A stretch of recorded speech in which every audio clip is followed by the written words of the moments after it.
If we've not met, I'm Elizabeth Oldfield. I'm the director of Theos, which is a religion and society think tank with a Christian basis.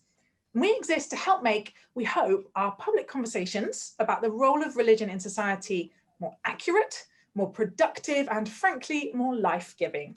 Through our rigorous research program, our events, our podcasts, and our media commentary, we start from the perspective that religious communities and the wisdom they steward are gifts, not threats, friends, not foes, even or perhaps especially in plural societies, where we believe and belong and behave in an ever-increasing range of ways. And we do research and provide commentary on a really wide range of subjects. I hope you'll go and check out the website and see what else we're up to. But tonight, we have invited you here to this virtual room to mark and celebrate the launch of our latest report, Worldviews in Religious Education. And shortly, I'll hand over to the report's 3 authors to introduce the key arguments. The full report we're launching tonight is now available on the Theos website to download. And later in the year / early next year, we will be launching a short animation about the themes of the event. So I hope that you'll look out for that and share it. And I also hope you'll find it really useful in your classrooms or in whatever setting that you're in. And now I'm going to briefly introduce our panel, because some of them will be very familiar to you, and if not, you can always go and Google them.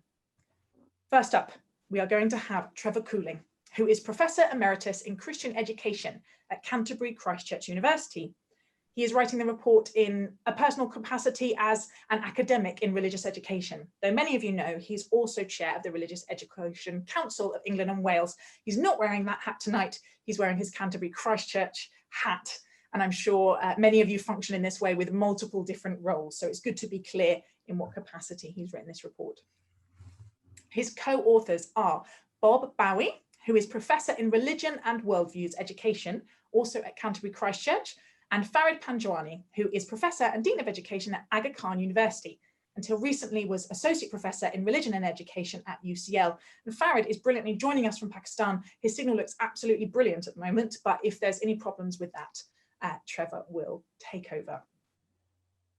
Once our authors have summarised the report, we're going to ask 2 people who've had a bit more time to read it to respond to it.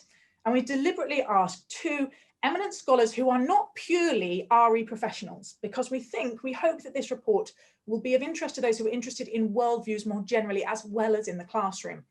They are Dr. Jagbir Jyoti Johal, who is Senior Lecturer in Sikh Studies at the University of Birmingham, and Dr. Lois Lee, who is Senior Lecturer in the Religious Studies Department at the University of Kent, and the Principal Investigator of the Understanding Unbelief programme. There's a huge amount of information to download for you. I think that's everything from me. And so with no further ado, I will hand over to Professor Trevor Cooling. Thank you, Liz, and thank you everyone for attending tonight's launch. We're very honoured to have you, and it's good to see a few faces and names that I recognise. So my first experience of RE was in the 1974, when I started teaching as a biology teacher at Banbury Contemporary School. And when I went to collect my timetable, I found that I was down to teach RE. And this was because I was being flushed out as someone who went to church. What I discovered we did was year 7 was the New Testament, year 8 was the Old Testament, and year 9 was church history, based on a book by a man called H.A. Guy.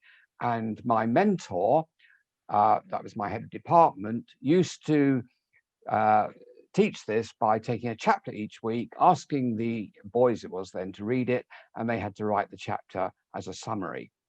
It didn't take me long to realize that radical change was needed. That wasn't working.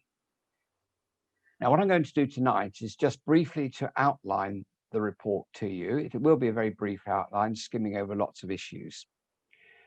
And then Bob and Farid will join me later on when they contribute to a description of what they've written in the final 2 chapters. So that situation I described to you, which I inherited, was nationally turned round by the publication of a report, which some of you may know, called Religious Education in Secondary Schools, Schools Council Working Paper 36. It was published in 1971, and it heralded a radical change in RE from what you might call induction into Christian civic religion to something which has become known as the world religions paradigm. And that's a focus on the diversity of religious faiths that are present both in this country and in the wider world. That's the paradigm that we work with now, by and large, in most schools. And it's creaking. And it's creaking for a number of reasons. It's creaking because there are more and more religious communities that wish to be represented in that program. It's creaking because there are non-religious communities, particularly the humanists, who think quite rightly that they should be represented in that program.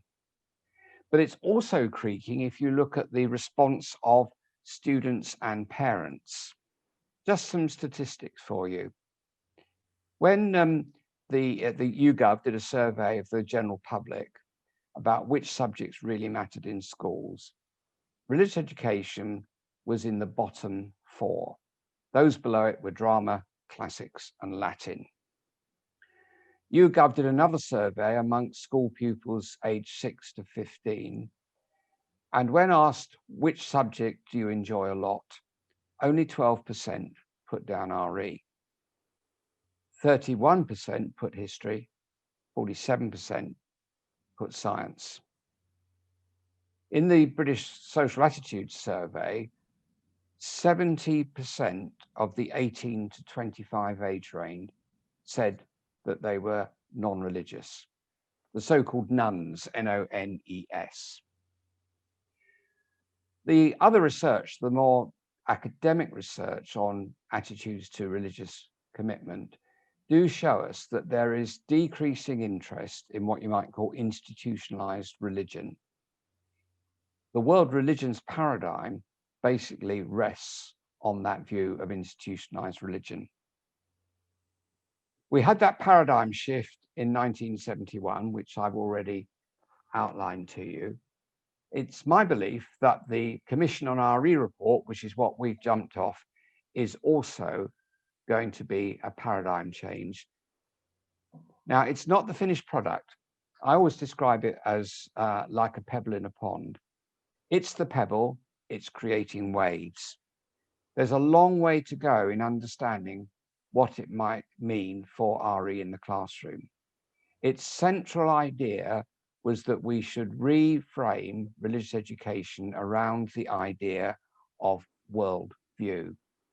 Now, Bob and Farid and I have written the report to try and begin a conversation about what that might mean.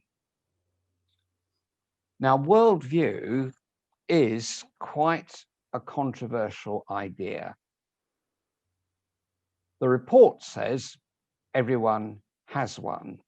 Now, I'm not quite sure that language is right because it makes it sound like a set of keys which you carry around in your pocket and get out when you need to open a door or something like that. I always think a better way of putting it is that we all inhabit one. So there is something here which is claimed to be a universal human characteristic. So it's relevant to all of our students, be they religious, non-religious, or simply confused. I like the phrase that a mentor of mine used to describe it. He said, everybody has ribs, R-I-B-S. And what he meant by that was what he called reasonable initial bets, a positioning in life, somewhere from which you start. Now, there are lots of problematic associations with the word worldview. Some people see it as very sectarian. You know, if you're in a worldview, you defend it to the last. It's tribal. You build walls against those who are different from you. Other people think it's a very confused concept. And we do discuss some of these difficulties with the term. But what we've tried to do in the report is to redeem it in a way that means it will work for religious education and make the subject something which all students enjoy. It'll make them buzz because it'll be looking at things that they are directly interested in an academically rigorous way. Now, the other thing which the Commission report did was to talk about a national entitlement. And this is linked to the worldview concept, because basically the national entitlement just lays out the sort of things that young people should know about the way in which worldviews operate in human life. Now, one thing the report makes a lot of is the distinction between what it calls organised and personal worldviews. So you've got one word with two different adjectives, which mean actually two quite different things. The organised worldviews are those that we're all familiar with, which are sort of systems of belief, which is what is often the subject matter of RE. Personal worldviews are the responses of individual people and communities to the life around them. And what the report, we think, is highlighting is that education is about the interaction between these two. It's about the processes of interpretation where people come into contact with organised religion and non-religious communities, and they themselves learn how to interpret them in good and responsible and effective ways. It's not just the recalling of information about what you learn. It's about learning to be a good interpreter.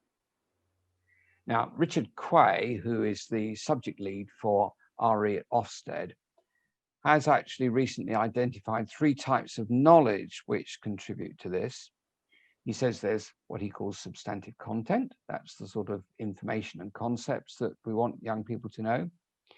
There are ways of knowing, what you might call the disciplines, which we use to study the substantive content. And then there's the personal knowledge, where children and young people learn how to reflect on their own developing worldview. And in the report, we outline a number of examples where different authors have sought to begin the journey of producing resources for schools showing how this might be done. Now, that's the sort of basic first 3 chapters of the report. We then have a 4th chapter, which looks at the debate about the contribution of religious people and communities to this new suggested approach or paradigm. In that, we include some examples of what we've called responsible influence. And one of those examples is about how the scholars in religious communities who are studying religious texts, how their work can be of relevance and support to young people in their learning in the classroom. Now, I'm going to hand over to my colleague, Bob Bowie. Bob works with me at Canterbury. He's taken over from me as director of the National Institute for Christian Education Research. And he's going to just give us a little bit of a taster of that project and that work. Thank you, Trevor. Better sacred text scholarship in school classrooms helps students understand how worldview works. Today, GCSE dominates the secondary curriculum, and in religious studies exams, the vast majority of pupils study sacred texts as quotes attached to problem debates on matters of ethics, doctrine, or practice. They must use text fragments to uphold positions and win arguments. What about the disciplined study of sacred texts in that? Where did the text come from? Who knows? What literary form do they take? Well, surely that's for English, not RE. How were they first heard and handled? Doesn't really matter, it's not on the test. How are they differently applied to the life of faith, prayer, discussion, worship? No time for that. How is meaning found through them? Moral, spiritual, symbolic, literal? Well, maybe, but most won't go there. For most, religions are presented as bundles of beliefs held up by fragments of texts, sorted into certain categories chosen long ago in a Western and I think maybe 19th century colonizing view of things. Those same pupils being taught to use proof texts in arguments will have learnt something probably about Martin Luther King. They might even know a bit of his speech, The Journey to the Promised Land. They will likely not have been taught that King saw something similar as Ezra saw in Babylon when he read and was inspired by the Moses narrative to lead the people out of Babylon and back to Jerusalem. The prophets in the Hebrew scriptures learnt this knowing weave too. It spirals through Judaism and Christianity. I've seen classrooms with Black and Asian students listen to King's words, but not be challenged to practice the sacred text scholarship at looking at those layers, including the layer of their own lives, and through that, the Moses narrative, bringing revelation of good news, not good olds, vividly to life. This is the living practice of tradition, taking settled insight that gives life to how we see things in new contexts. To get to see this way of knowing, you need to step into the scholarship. And I think it's time to put down the outdated world religions approach with its pre-packaged categories that turn all religions into tidied up versions of things that easily fit test questions. We can do better if we change the way we frame the subject, and I think it needs a shunt. Sacred text scholarship illuminates a way of knowing central to Christian life, how a Christian sees anew. And it's not exclusive to Christianity, as listeners to Radio 4's Thought for the Day will recognize in the Jewish, Muslim, Hindu, Sikh, and other contributors. In Christianity, it is central to the practice of sermons and homilies, personal prayer, liturgy, worship, even theology, and yes, sometimes also debates. But this is out of sight at the moment. You can finish your exams without even a hint of it. No clue of the metaphorical and symbolic landscape of perhaps some of the world's most influential books. Thank you very much, Bob. Now that gives you just a taste of the fourth chapter, which deals with a very challenging issue about how faith and non-faith contribute. In the final chapter of the book, we've tried something which I think is probably a first in the RE world. We've tried an autobiographical approach to try and illustrate what this idea of personal worldview in an academic context might mean.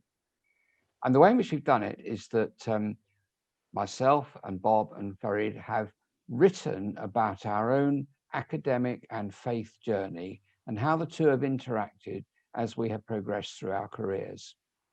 And I'm going to ask Farid now just to share a little bit of that to give you a flavour. And I'd just like to also let you know that Farid was a commissioner on the this report, so he has the inside track on all the debates and discussions that were had there. So, Farid, over to you then. Thank you very much for both this opportunity today and for opportunity of working with you and Bob on this report. So in this chapter, we have what might call more personal narratives of our own moves from what Bob was calling the bundles of information about religion to more complicated and understanding of religion, leading to recognition of its messiness and its internal diversity and other complicated characters. I won't go through any of these personal narratives because they are available to read, but I just want to hint at two things that stand out for me as I did that reflection. One was the question whether the worldview idea is a Eurocentric idea, and to what extent working with it might be an imposition that we might be carrying on. Now, at one level, it is Eurocentric in the sense that the concept itself is European in its genesis, goes back to the writings in the Enlightenment period. We can go back at least to Kant on this. But what I also realized is that this is one of those ideas that once introduced to people who are from another cultural context, it is readily understood and it makes sense. And it gives me an idea that perhaps it is Eurocentric in the sense that the concept comes in that genetic tradition, but it refers to a lived reality or a felt phenomenon that gets language once it is articulated. And therefore, people from different parts of the world also can make sense of it. So in Persian language, for example, a very powerful equivalent word would be jahabini, and it makes sense to a lot of people when one speaks about it. So that's one point that I wanted to mention. The second, briefly, is I think the most difficult thing I sensed in moving from what one might call an essentialist understanding of religion to a more worldview or hermeneutical based understanding was the recognition of the human agency in the making and remaking of religious tradition. I think generally when we learn about religions in schools, they are presented as a finished products that are given, and then one has to take it and apply it and remember many of the things. But what we gradually realize is the role of every generation and every individuals, and how the institutional and the personal worldviews constantly interacts. And in my own biography, and perhaps of many others, this is both a very exciting realization, but also full of personal and spiritual crisis, as well, as one engages with that. And so these were the two very powerful reflections that came to me as I was writing this part. And I think there is something that we can perhaps explore further in the discussions. Thank you very much. Thank you very much, Farid. Okay, so that's the report. I personally think it's an exciting journey that we're on in the RE world. I know it's a controversial one, and I'm sure there's going to be lots of debate ongoing. It seems to me it'll take us a while to work out the implications of the Commission's lobbying, if you like, of the worldview idea into the pond. But I do hope that the Theos report does contribute some small part to a developing conversation. Thank you very much. Thank you, Trevor. We're going to go straight to our respondents who've had a bit of time to process and are going to bring their reflections on the report from their slightly broader perspective. So we're going to go to Jagbir first. Right, thank you. So as an academic who focuses on the lived religion approach at university level, I'm aware of the kind of the extraordinary religious creativity in lived religion, and how such focus in teaching can really ignite a dialogue and conversation amongst students, whether of faith or no faith. But the interest I really see is in students of faith who look at things and have a dialogue and question what they have been taught previously. So I welcome the report, and particularly the whole focus on the concept of worldviews, and recognizing how at RE level or at school level, we need to teach the real life complexity of worldview affiliation and move away from the idea that there are fixed institutionalized systems. We've got to recognize that when we're teaching about religion or an organized worldview, we can't do so in terms of it being a homogeneous entity, but that the lived experience of adherents and their beliefs vary depending on a number of things. And what is important to try and explore is the inter and the intra-diversity within faith traditions. So that is what I really enjoyed about the report. And it's also something, what I was very impressed about was the whole idea about hermeneutics and interpretation.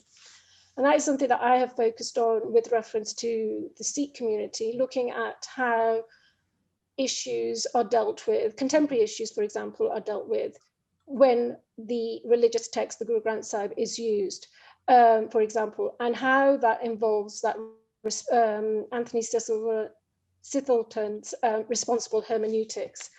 And that kind of teaching and focus at school level, for example, is an important grounding for students in this study of RE. Because for me, the focus should be on pupils learning to interpret the information that they acquire through that process of interpretation, with that added emphasis of understanding, and which is being about that dialogue between the student and the teacher, rather than just simply acquiring the information. So along with that, it's important that we recognize that when teaching worldviews, it's essential, particularly if we are equipping our young people to be religiously literate, within our pluralistic society. It's important that they're knowledgeable in recognizing and discussing the diversity within religious groups. And that knowledge is essential for young people to engage in difficult conversations about faith, identity, in society as a whole.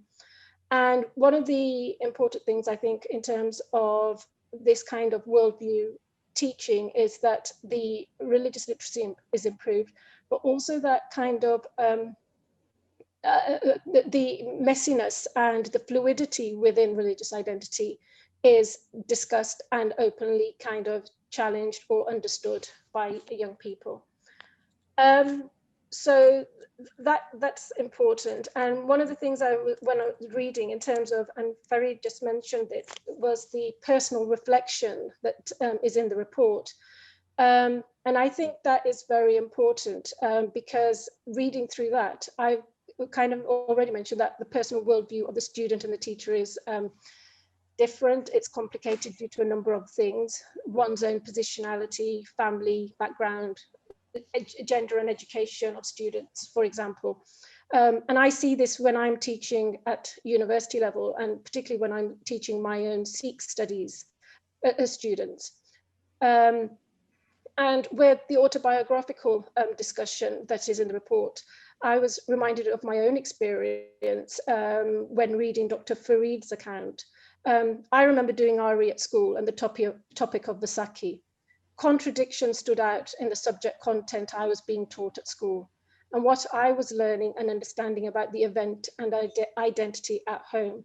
I had questions which were not really answered by teachers, but also not by my family, because those questions didn't conform to the organised religion they were aware of. There wasn't that space that I could access to explore the content and my own personal view critically. And I think if we have this worldview dimension to the study of RE, that will be facilitated. For me, as I progressed through university, through school and university, it was my own kind of learning process in terms of exploring in more detail the messiness of the religion and how lived religion varied due to interpretation, which was dependent on those a number of different issues. And for example, Farid mentioned as well, intergenerational issues, migration process, gender, class, caste, all those issues. And on a kind of final note, I think it's important that this diversity and the lived reality is brought out more in terms of the academic study of religion, particularly when we are thinking about how religion is employed within wider society and how it is a topic of interest, particularly like, for example, in COVID-19. I've got with my students at the moment, we're doing lived religions and we're exploring the whole issue around places of worship, government engagement around religion, festivals, what does it mean to be a Sikh? What does it mean? Do all Sikhs go to the Gurdwara? Are all Sikhs initiated? All those kinds of questions get asked. And I think a new kind of approach on interpretation and on focus on worldviews is welcome at this time. Thank you. Thank you so much, Jagbir. We're going to hand over straight to Lois. And after that, the chat box will be open. So be formulating your questions into as concise requests as you possibly can. And then don't all rush at once. Very much. Yeah, let me start by saying also how much I welcome this report. For everything we've heard so far, are aspects of things I welcome, but I particularly speak as an academic who researches non-religious people who identify as non-religious, and thinks about the way in which they need to be included if we think they do, and how that's done. So I particularly value the report on those grounds, and indeed the 2018 core report that it builds on. I think it captures, and some of the remarks today capture very well the urgency of the issue, and I value that in itself, those sort of startling figures we hear about the way people perceive RE at the moment.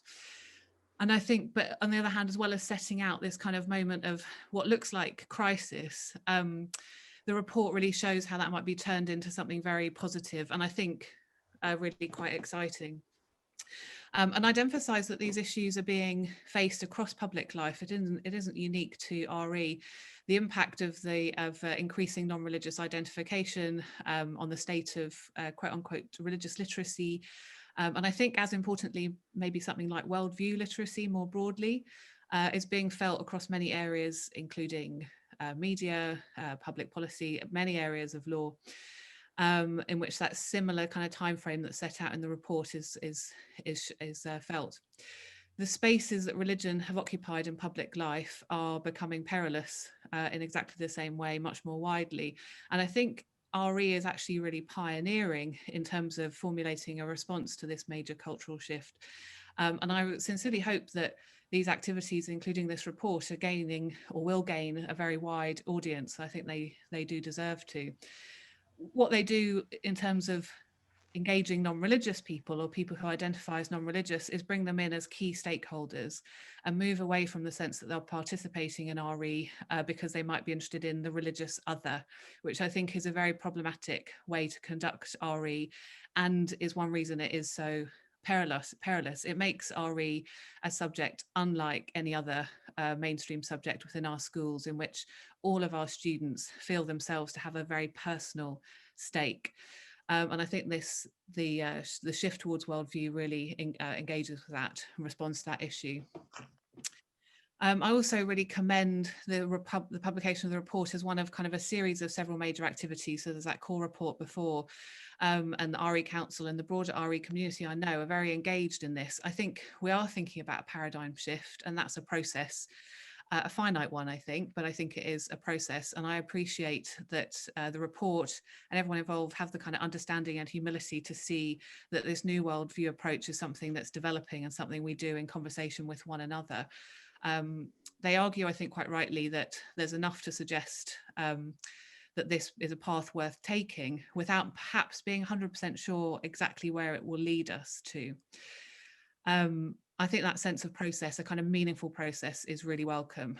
And I think it's important to acknowledge that the recommendations in this report really are at the cutting edge of academic research, at least in the areas I work in, into religion and non-religion from across disciplines, where a kind of reformed understanding of worldview has come to prominence really in the last 5 or 6 years or so. So in that sense, it's early days in terms of developing the conceptual framework that many of us are working on to include the non-religious. And there are lots of terms and ideas being thrown about. Worldview is very prominent. There's some that you may be more or less convinced by. Cosmology, I think, is interesting. Cosmic meaning systems, ontologies, transcendence, existential cultures is a phrase that I use in my work. The list of concepts is very long, and the debates around them are many, but what I think is important is that all of those investigations reflect a new consensus that non-religious lives have aspects that are, and I say this tentatively, religious-like in some kinds of meaningful ways. And that those in the past haven't been fully recognised by academic researchers, but also in various areas of public life, including RE. Inevitably, the conceptual work around this is debated. There's a debate about what qualities are involved in worldview, but I think there is a common sense that that something like worldview has to do with how people conceptualize intellectually, but also through practices, social networks, and so on and so forth, the nature of life and the nature of reality. And perhaps pragmatically, for reasons the report sets out very clearly, this probably isn't the time to wait for academics to come to a clear conclusion about if that's something that we ever manage to do. And time is not on the side of those interested to keep RE in some form thriving, nor is it on the side of those who are interested to make new space in public life for non-religious worldviews. Since the decline of the spaces that we already have dedicated to worldviews, albeit ones that are disproportionately occupied by religious content and interests, means there is something to build on. The decline of those spaces would mean starting from scratch, and I think that would be a very worrying place to be. And it's not at all clear that we need to have come to a clear consensus at all. So I know there are those who, and the report addresses confusions around what worldview entails. I think those confusions are being addressed and becoming more and more clear, and it's one of the major contributions of this report. But another thing that the report acknowledges is that we don't need to have a final answer. A lot of those debates can be brought into the classroom. And in fact, that would be a very helpful thing to happen. I think there is, as I say, a bit of a process, and I think there's scope at the moment to push some of these through these conversations we're having at the moment to kind of refine our sense of what worldview means. I think there is scope to draw even more on what it means to have a non-religious worldview, which is the much less developed area, but there is an increasing body of work out there that we can draw on. And the report does that really effectively, but I think there are areas in which it could be developed further. So I think that there's a very helpful idea around organised worldviews versus personal worldviews. With the study of non-religious worldviews, I'm interested also in a kind of space in between that, where we might think about worldview cultures slightly more broadly. So in my research, many people I interview, non-religious people I interview, talk about key texts, music, films, and so on that are major touch points for them. So there's a shared non-religious worldview culture, but it's not quite true to say it's an organised worldview, but neither is it purely personal. And in fact, in the personal accounts in this report, some of those sorts of touchstones and how those have shaped the lives of our authors come through. So I think in those ways, there are interesting things we can push forward and work on and develop, but it's building on, I think, a very strong foundation. So all of this is to say that I think there are several very helpful advances in the report that build that strong foundation of an emerging idea of a worldview approach to, or possibly beyond, if that doesn't sound too frightening, RE as we know it. I'll stop there, but I maybe would reiterate very briefly that I think I would draw attention to the value of this work for broader audiences as well. I think those working in other areas have a lot to learn from and be inspired by this research. And I certainly hope it achieves its goals, one of its goals, which is to alleviate some concerns and address some of the questions around what a worldview approach means. I think with the non-religionisation of society, so the growing numbers of people who identify as non-religious, we are looking at two possibilities.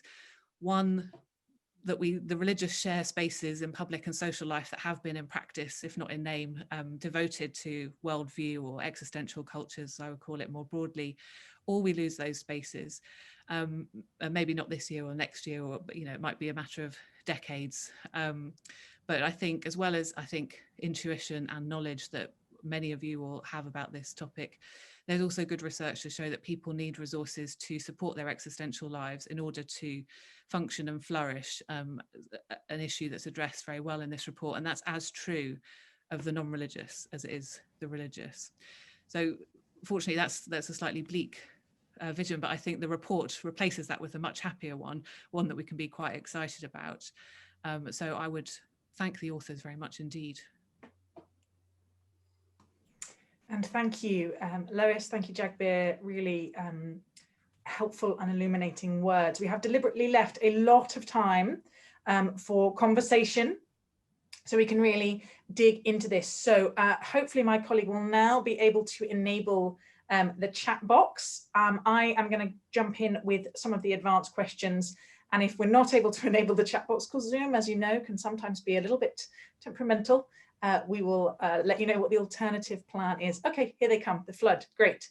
But while we're just combing through those, I want to ask what needs to happen to help more teachers engage with the idea? Perhaps all 5 of you have been thinking about worldviews for a lot longer than obviously your normal person on the street, and probably even people on this call. And what are the steps to help other people understand this and go on this journey? You want me to pitch in with that to begin with? Yeah, well, perhaps I can take off my academic hat and put on my RE Council hat at this point, because this is one of the things that the RE Council is trying to do, because we're very well aware that throwing out abstract ideas like this and just leaving them floating in the air is not that helpful. They have to move somewhere into forms that the classroom teacher can make use of them. So we actually have got a program of work which is ongoing at the moment, where we are planning to produce support for particularly syllabus writers, the people who are responsible for drafting the many RE syllabuses there are around the country with materials that will help them translate this idea into approaches for their particular context. Because RE is taught in so many different contexts in this country. So it's not a one-size-fits-all resource, but it's the idea of trying to produce facilitating material for those who are doing the job of writing the syllabuses for schools. Thank you. We've got several questions coming in, and we had one in advance about primary schools. So maybe Bob, you could say, what might a Worldviews approach look like in a primary school, say a year one classroom for 5-year-olds, which came from Katie Staples? That's a great question, but I think what I'd say is, I mean, I'm going to sort of take it from the angle of the area that I've written about, which is in sacred text studies. And I'm guided here by a colleague I do a lot of work with, Margaret Carswell, Australian Catholic University, who often comes to the UK as well.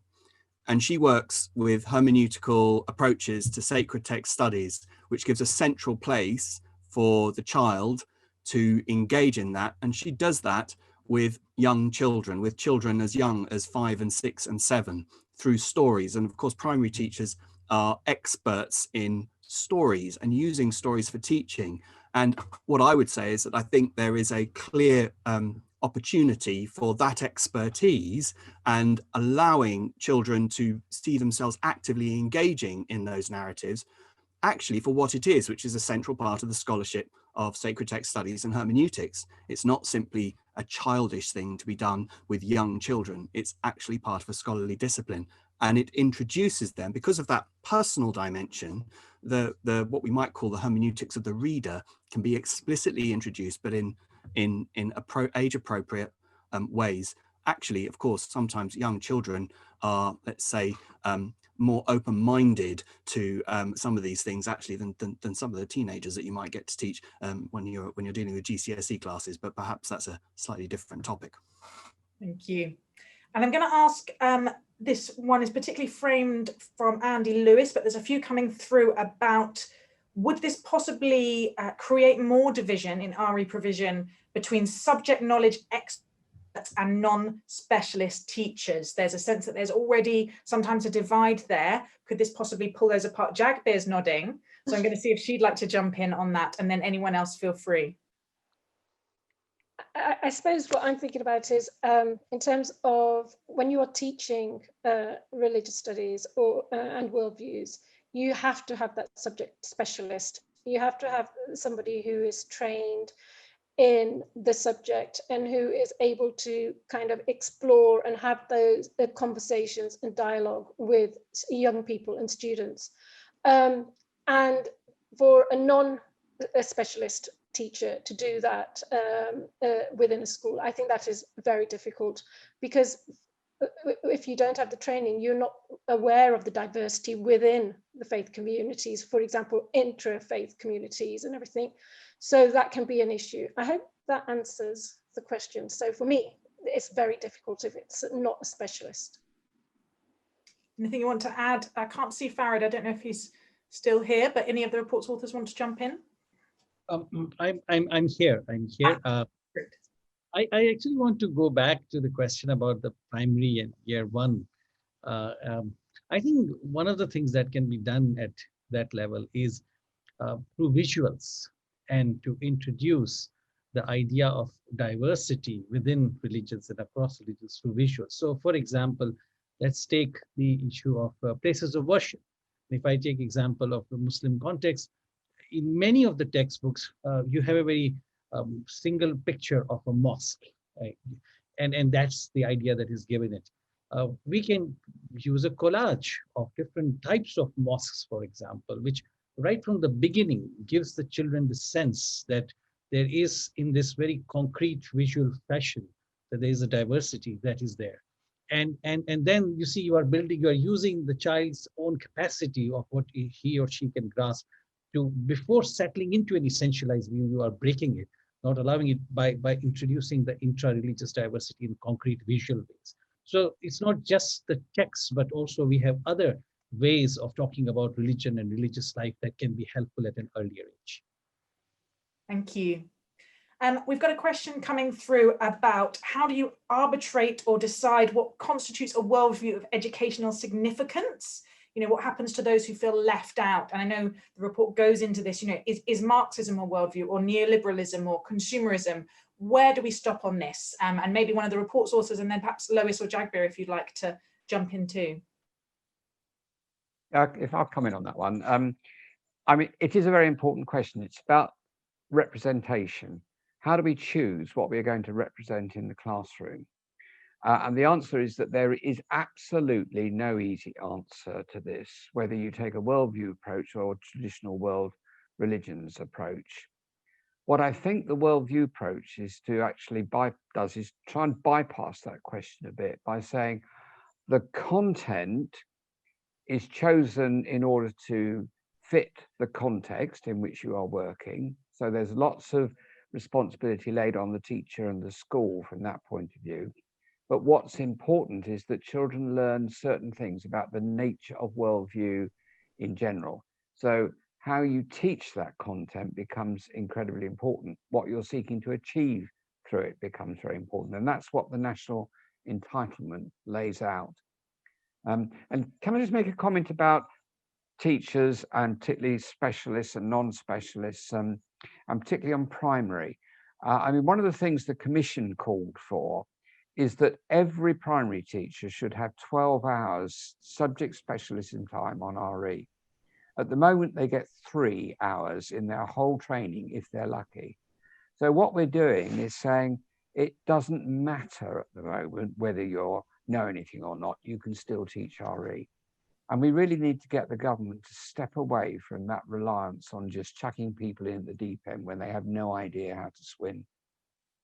Thank you. Lois, I wanted, you've obviously been very aware of the academic literature around worldviews. How do we, are there boundaries? What would constitute one that's teachable and relevant? Yeah, I think it's having sort of talked about all the different ideas and concepts that are being used, I think there's reason to be more hopeful about having an implementable idea of worldview. I think there's really good work coming through on this, and you see that shaping from the first core report to the final report to this report as we go along. That notion of worldview is being refined, and I think that makes it much more usable. I think there's still, especially in core, but there's still a kind of slippage between what I talk about as world-centered ideas of worldview and life-centered ideas.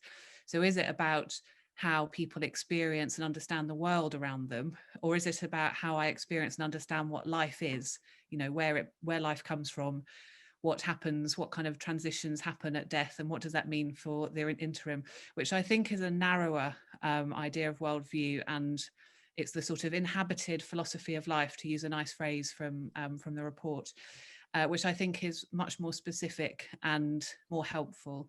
Of course, through that kind of existential culture, this existential perspective, that will shape my experience and understanding of the world. But the kind of broader sense of worldview as being just about that broad sense of the world, I think sometimes looks like it's bordering, the subject's becoming social anthropology. It's very, very broad. And then you get these kinds of questions of, does this count as a worldview? Would that count as a worldview?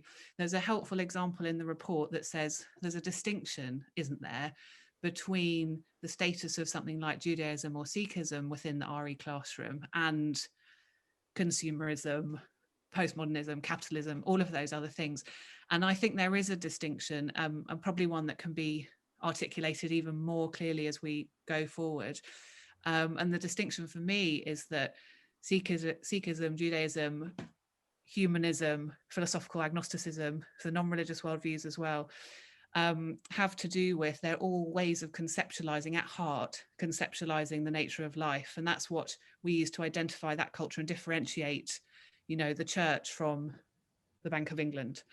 So we're not saying that's what we can reduce the activities of an organized worldview to that existential dimension, but it's a defining feature. And that makes it different from, say, capitalism or communism, which might be really important in the RE classroom because they do profoundly shape our experiences of the existential, of what it means to, what the nature of life is and what makes it meaningful.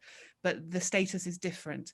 So I think there are things we can do to kind of clarify different kinds of worldviews and different kinds of influences on worldviews that make it really quite implementable. Thank you. I've got a couple of interrelated questions really about teachability. One is, if you're focusing on the messiness of lived religion, how realistic is that that's teachable? And then another one on how could you judge the quality of a pupil's worldview literacy? You know, how are you going to do assessment within this paradigm? Who do you want to answer it, Liz? I'm going to ask you, Trevor, because you tried to get out of it. Yeah, I think, I mean, it's a really good question, the notion of particularly of accessibility. To me, what it means is that you think very carefully about the way in which you frame tasks that you set students and what they're trying to achieve. I mean, actually, Bob's got a lot to say about this in his project about when you're setting questions at GCSE on Bible texts or whatever. How you frame the question fundamentally affects what you are aiming to assess. Now, I've got an example of that actually in the book about a GCSE RS teacher who completely changed her approach to teaching of end-of-life issues. It was about assisted suicide, actually. And she did it in a way which meant that what the sort of skills that the students were meant to be showing were entirely different. So instead of it having to be a sort of 3 arguments for, 3 arguments against assisted suicide, it became an understanding of why people ever consider assisted suicide. So she was looking for a very different outcome. So I think it's, you know, it's about thinking about the outcomes that you're expecting. There's still loads of work to do on this. I don't deny that. But I do think that it can be done. Can I just come in then? Thanks. It's a great question. About an hour and a half ago, the New York Times, The Guardian were both reporting that the Pope had said something again. And what he had said was broadly supporting same-sex unions in a documentary. And I contacted a friend of mine because I wanted to make sure before I wrote anything about that it was correct. And it clearly was correct. Our subject is messy, and it will be messy, and it should be messy. And that is going to be a difficult thing to try and square with regularized, standardized assessment structures. Okay, it will be difficult because of the messiness. If we tidy it up too much, what we end up with is this sort of bifurcation of what's studied in the classroom and what people experience in their lives. So this is a sort of an enduring problem. I actually think, though, there's a possibility, and I think, although it is said in the report, it's worth saying again, we're not just saying our RE teachers now need to specialize in 16 religions or whatever we call them. That has to stop. It can't work anymore like that. I and colleagues that I've been working with have been looking specifically around, if you like, a narrowing around hermeneutics and sacred text scholarship, because we think there's something of that actually reaches far out from simply the text itself. I mean, let's be clear, hermeneutics begins with music and art, and music and art were the first expressions of meaning that humans made before texts. You know, this is an interesting point, I guess, in the anthropology of the development of humanity. So I think it's important to understand that if we're going to make a change like this, there are some things we will need to put down, but we will gain greater depth. And maybe in those depth encounters, we have a sort of a different kind of diversity being possible to be explored. Thank you. We have got so many questions coming in. I'm going to try and get to as many as I can. It's lovely to see you engaging with each other. If you could try and keep the chat box broadly focused on questions, it would just mean that we can actually find those questions and are more likely to ask them. But I know it's hard. We want to just get involved. I want to ask a question from Daniel, from Yanis, about is this not possibly just leading to more essentialism because it's still giving primacy to beliefs? you know, that it's thoughts that we have in our head that are separated from the way we live, from a broader understanding of the human. And I know that's something you touch on in the report. So if one of you authors would like to jump in on that. Why not you, Farid, if you feel comfortable doing that? Otherwise you can bat it back to one of the others. So, well, I mean, in any situations, these dangers are there depending on how these things are approached. But I think they can be mitigated. So in this particular case, I think because we are recognizing the role of human agency, and we are recognizing that the children need to make their own meanings, I suppose a pedagogy that involves the students themselves in the meaning-making process and recognizes the diversity that children bring to the classrooms, because often the classrooms themselves have children from different denominations, have faith, no faith, and others. I think that can be a very powerful mitigating factors against essentializing. It can turn into it if we are not aware of this danger, and we are just the teacher approaches it as a set of beliefs that needs to be passed on. But I think if we see the classroom itself as a resource and a dialogical place where meaning making can take place, I think this danger can be mitigated. Thank you. Jagbir or Lois, would any of you like to come in? Lois is waving. Thank you. Yeah, I think it's a really, really important question and issue. And it's one of the kind of bugbears with the term worldview, which I think it implies, you know, the concept of view implies a focus on the cognitive and the intellectual, which was the other aspect of that question. I think if in any of the reports you read, that's so far from the intention. So I really think there's no danger of that focus in terms of the thinking that's going on around worldview, but it's sort of inbuilt in the term itself, and it just requires a bit of translation, I think, as it is done in the report, but it will need some translation in school contexts. That kind of focus on the cognitive is why in my work I use the phrase existential culture, because I find existential as an adjective a bit more flexible to existential ritual and practice, and it doesn't take me in that direction. But the major downside, and one that's incredibly important in a school context, is it's not a very wieldy concept, existential culture. I mean, in my PhD, it started off as epistemological culture, and my examiner said, you know, nobody's ever going to use this term to describe themselves ever. And she's quite right.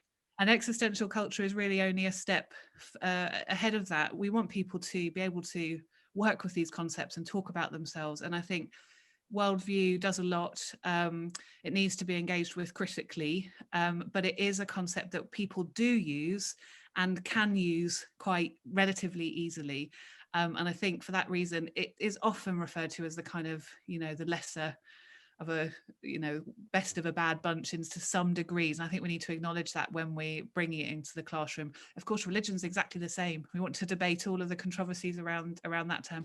So we won't find a term without that issue, but the questioner is really right to kind of make sure that's really prominent in terms of the branding exercise, as it were, around worldview. Thank you. Anyone else want to pitch in on that, or I can go to the next? I'd just say, Liz, that's why I talked about redeeming the term. I mean, we could have talked about fiduciary frameworks instead of organised worldviews, because that's a respectable academic term. And we could have talked about habitus for personal worldviews, but I don't think we'd have got very far with the teachers if we did that. Yes, or me, in fact, when editing. I want to ask about kind of local influence on curriculum. Could this be a move towards losing what the questioner calls a helpful shaping influence of religious groups to understand relevant lived experience? And I presume that's referring to the kind of current Sacre system. Can I come in on there quickly and then hand over to Bob? Absolutely, I hope not. It's so important that we have the local communities working with their schools and giving their input into what's going on in their schools. So absolutely, I hope not. What I think all we're talking about really is, if you like, a national understanding of what we're all about as reflected in the national entitlement, but it will be interpreted locally in many different syllabuses and in different types of school. That would be my goal. I just wanted to add that I think were that to happen, then as far as I can tell, the personal would be lost entirely. And that would be to lose a major part of the change that we're looking for. It's personal and not necessarily individual. Persons are people who are in relationships with others, and therefore communities are central to that. And so to lose that aspect would be to lose a central part of what's being proposed, actually from the Commission report onwards. Thank you. Very nice pithy question from Matt, asking, as a primary teacher who will be selling this new pedagogy to my school's governors, can you define what a religion and worldviews curriculum is in a few sentences? In 140 characters. No, you can have a few sentences. I would say it's a focus on how we as human beings make sense of and live in the world. It's about understanding how we operate in a very complex situation that we now inhabit as people of belief and commitment and passion. That's a paragraph probably, Trevor, but you are an okay, academic. right. That's well, yeah. Now your turn, see what you can do. And then I'm going to come to Farid, who will be able to take the wisdom from the other two and then win. Well, I think it's about helping children and young people and older people learn how meaning making works in their lives, not just in their heads. Farid? I would broadly echo that. I think it is about bringing to light the role of human agency, and that starts from earliest of our years into the making and remaking of religious traditions, and not seeing them as something out there for humans to simply accept, but something that is made through the involvement of human agency. Thank you. Question from David Lundy. Might this approach be more controversial, particularly with the institutional religion representatives who still sit on the RE Council and need some input to the way we teach about institutional worldviews? I think that's about stakeholders. Is that me? But the answer is yes, and we've got a meeting coming up on November the 10th, and we're beginning to work with the representatives who sit on the RE Council to have conversations about what this means for the representation of institutional religions in schools. So yeah, there's loads of work still to do. I've got a question from Anne Pittaway, which is about exam boards. I actually want to broaden it and ask Lois and Jagbir, because obviously they are intaking the students from A-level religious studies. So presumably part of the conversation with exam boards is about this, but how much are exam boards responding to, maybe encouraging this move, or will they continue to be asking essentially teachers to teach prepared quotes in support of arguments? What's the kind of landscape above school level looking like? Maybe Jagbir and Lois could, if you have any input into that, and then others who know about how warm and open exam boards are feeling about this approach. I haven't had experience in that, but one of the things, and I'm just going to take it back to the issue around responsible influence and a kind of faith involvement. I'm thinking about the Sacres, and I'm thinking about Birmingham, for example. And one of the things there was the kind of the responsible influence that you could see of people of religious faith or no faith in terms of imparting knowledge to support the academic curriculum and literature that was produced. And Trevor's kind of focused on that. But what I'm kind of seeing now is where the exam boards are engaging with faith practitioners as well, in terms of kind of an understanding when they are developing some of their content. So I know that with reference to a couple of exam boards where Sikhs have been involved in imparting some of that knowledge, if that answers your question. But in terms of the framing, I'm not sure.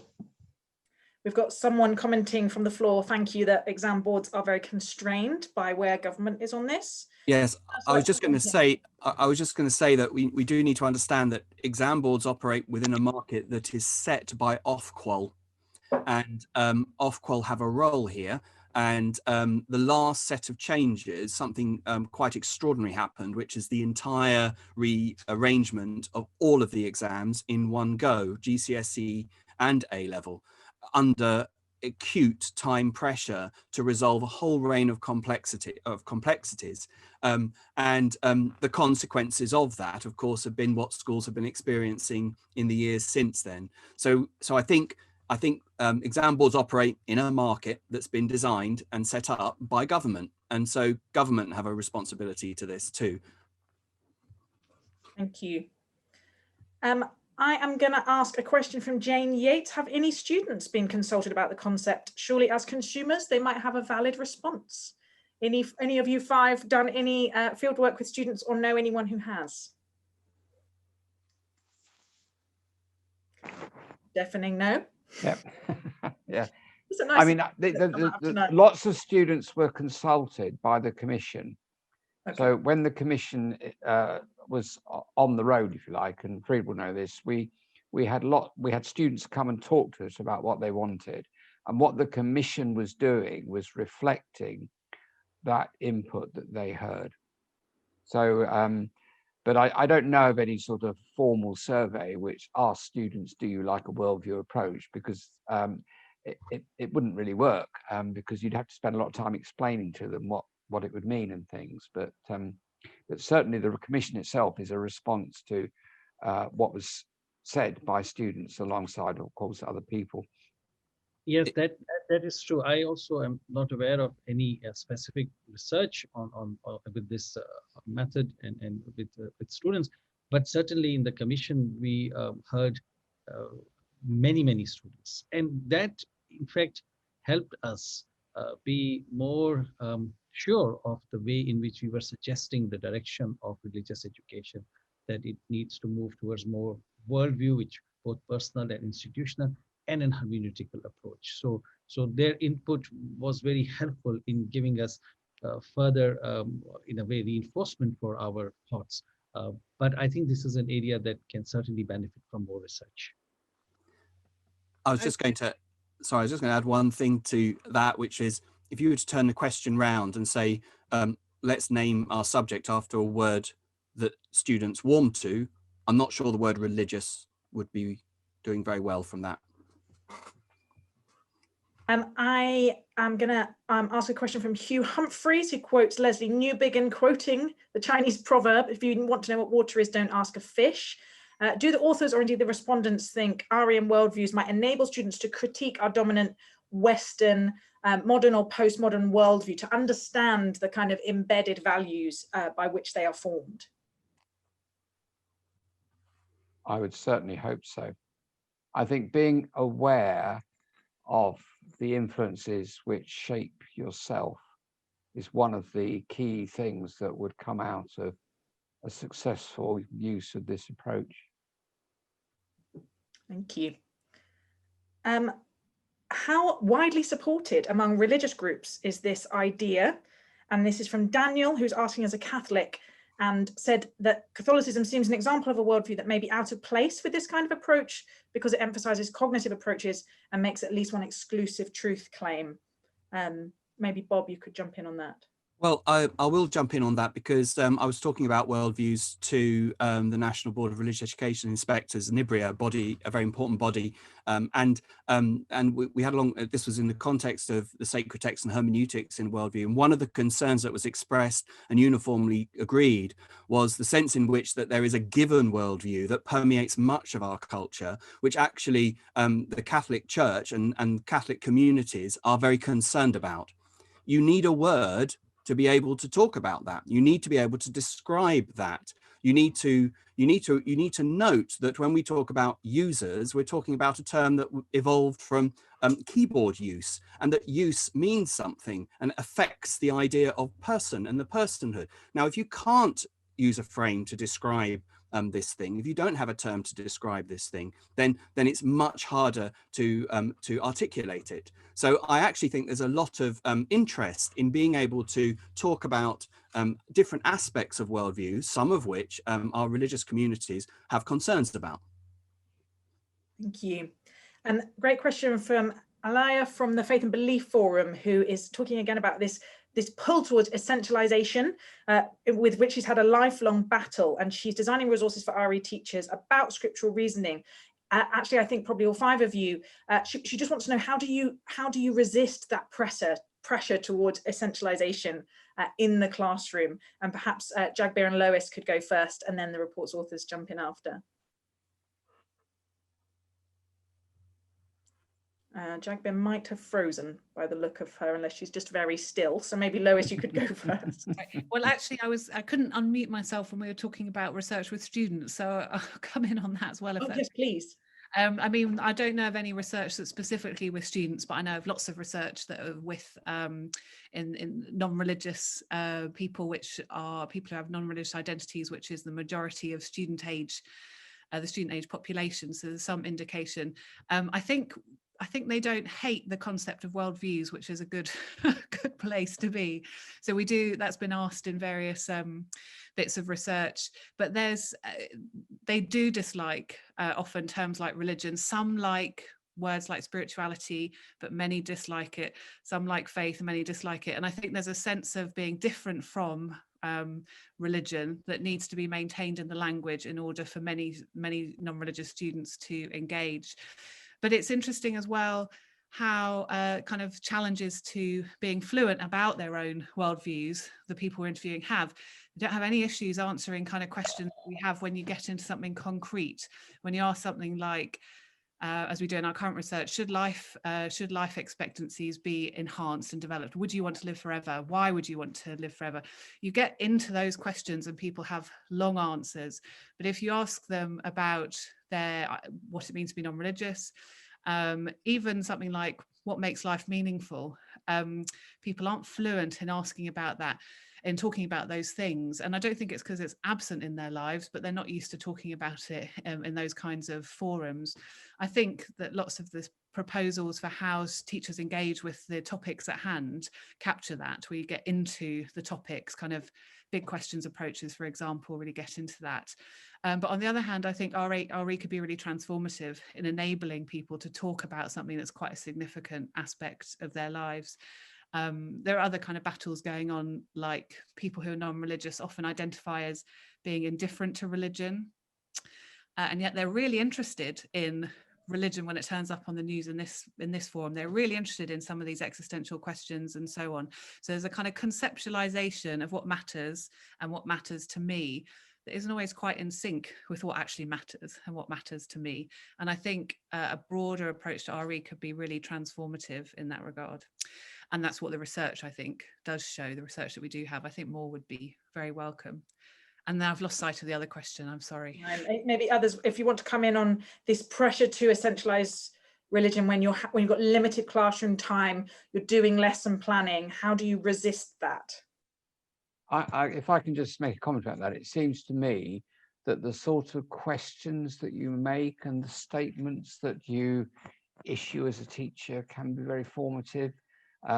So if you keep driving down and say things like, what do all Muslims do? Or no, that's the wrong answer, nobody actually thinks that. Those sorts of conversational language in the classroom is pushing to essentialism. It's making children think there is only one correct answer, which they somehow got to discover. If you have questions which say, do you think everybody thinks like that who goes to the mosque? Do you think two people who sit next to each other in church are agreeing exactly with that preacher or whatever? It opens it up, the possibility of not sinking into that sort of essentialist approach. But of course, there has got to be basic information there, but it's a lot to do with how it's framed. I mean, I saw one question come up about, substandard teaching is the problem. And what the teacher does is incredibly important. Thank you. We've got a question about from Karamat about how do we promote and encourage religious literacy as a lifelong learning activity. And I think I am interested in this sense of, is the concept of worldview useful for all of us? How might we all be more reflective on our beliefs and values and the lenses through which we see the world? And do you see places where that is, places where people are enabled to do that outside school?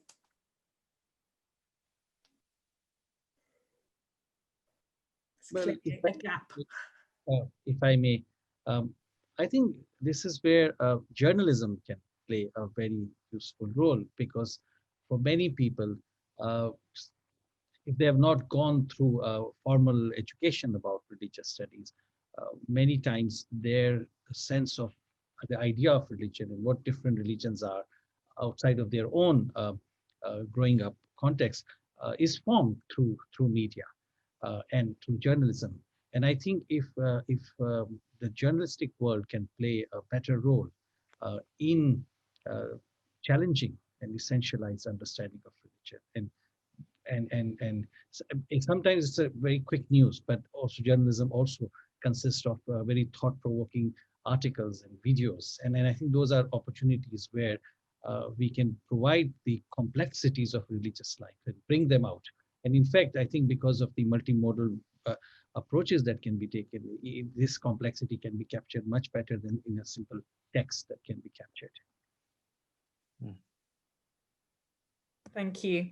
Sorry about all the moving around. I have lockdown back, like many of us. I want to ask a question from Christo, which is the dominant paradigm of postmodernism / subjectivism / relativism. How will this not? I'm just going to read exactly what he said because my summarizing is terrible. How do we ensure that postmodernism / subjectivism / relativism will not be the dominant paradigm to explore worldviews, given that they are popular in some areas of education and in society in general? Are you worried about this risk, report authors? Do you think it's a problem? And if so? Yeah, I think that this notion of responsible hermeneutics, which we introduce in the report, is very important here. Because what it introduces is the notion that when you make an interpretation as a human being, you don't just do whatever you like. You are accountable to standards of critical reasoning. There's evidence that's got to be looked at. There are other people who've got to be listened to. What we most certainly aren't suggesting is that this becomes a melee of personal opinions where there is just assertion and no real critical evaluation and thinking about one's own and other people's worldviews. That's education. And if I may just add to that, to what Trevor just said, and that is that in the real life religions, these things happen in a community context. So the individuals may have views, and sometimes individuals have views that are very different from mainstream views in a community. But ultimately, the views and interpretations are judged in terms of how much they persuade a community. And then, so it's not just the individual reading of the text, but the individual reading of the text in the context of community. And what community gets persuaded, doesn't get persuaded, that's where the debates take place. And that's another way in which the simply anything goes is checked, because there is a tradition and there's a community within which these interpretations are taking place. They are rejected, accepted, they're debated. And I think at a higher level in religious education, these elements should also be and sometimes are discussed. Thank you. We are coming to the end of our time together. So I am going to ask each of our 5 wonderful speakers for some closing remarks framed around a question, which is, where would you like this subject to be, say in 5 years? What would be the dream from your different specialisms, your different parts of the educational landscape? What would be your dream for this subject? I'm not going to assume you agree with the proposed title change, and you can spin into that any closing remarks you're really keen to get in under the wire. And we're going to start. Jagbir, I'm not sure if we've got a stable internet connection yet, so I'm going to ask Farid to start and then go to Lois. I think for me, I would like to go back to the question of essentialism that was asked. And I hope that what we are able to do is not the process of unlearning after having done the damage in the initial years, but to be able right in the primary schools to help, because children don't start with an essentialized conception of a religion. So I think if we can, right from the beginning, using visuals, using other pedagogical methods, ensure that don't fall into an essentialized understanding. That would be a very good start on which then later more complicated elements can be built on. Thank you, Lois, and then we're going to come to Bob. Well, I would really like to see many of the recommendations in this report implemented. I wouldn't mind the fading away of religion, because I think the framing around worldview does so much important work in making an inclusive space for the religious and the non-religious, in the title, I should say, not from the subject matter itself. That's a crucial distinction to make. And I'd like to, returning to the question about wider opportunities for religious literacy and let's say worldview literacy, I'd really like to see these changes being echoed more widely.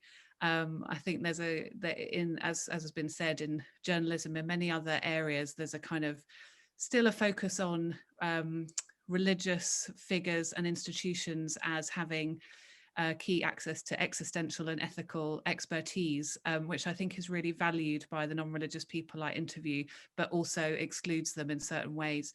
So that kind of broadening of the space so that we really keep what is so valuable in terms of religious contributions to existential and ethical spaces isn't lost by bringing other people in. That would be good. Thank you, Bob, and then some closing remarks from Trevor. I'd like to see a more manageable curriculum for teachers that builds all the way through and is less episodic, for one thing.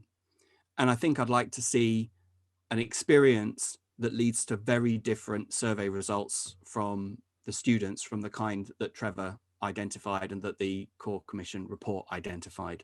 If we could get those two things, then I think we would be in a better place. Thank you. Trevor, and I think we actually do have Jagbir, so we will give Jagbir the closing remarks if she is in fact here. If not, Trevor, you have that privilege. Okay, well, I'm going to take off my Religious Education Council hat and put on my academic hat very clearly here and commit an act of heresy, because I'm not actually that fussed about the name of the subject. What I'm concerned about is this notion of worldview and everything that it entails that we've talked about becomes part of the way in which schools think. So schools themselves begin to critique their own ethos or worldview. Now, I'm passionate about there being a slot where religion has a particular focus. So I would still want to keep the religion and worldview concept there. But I would also like to see other subjects taking the worldview concept seriously. I mean, I'm a scientist by background. I think science is riddled with worldview assumptions. History is, English is, they are all. So I'd like that to be more part of school life.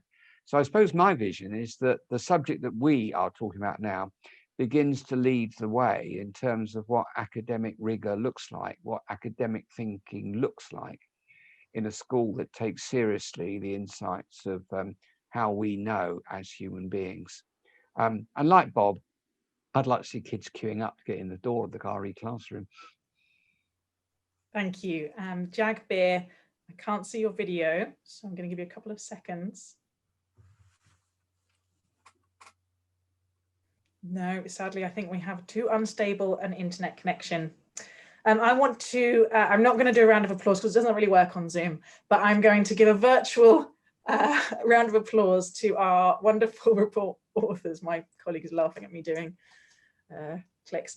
Our wonderful report authors and to our incredibly helpful respondents. Lois and Jagbir, thank you so much. I want to give a big thanks to the Theos event team who have been doing extraordinary amounts behind the scenes to make this all run smoothly tonight, and to all of you for coming. I hope that you will download the report, share it, engage with it, be in conversation with us about it. If you're interested in the work of Theos, please sign up to our monthly email newsletter. If you love the work of Theos, sign up to support us through our Friends and Associates program, and keep an eye out for future research. That is all from us tonight. Thank you so much and have a great rest of your evening.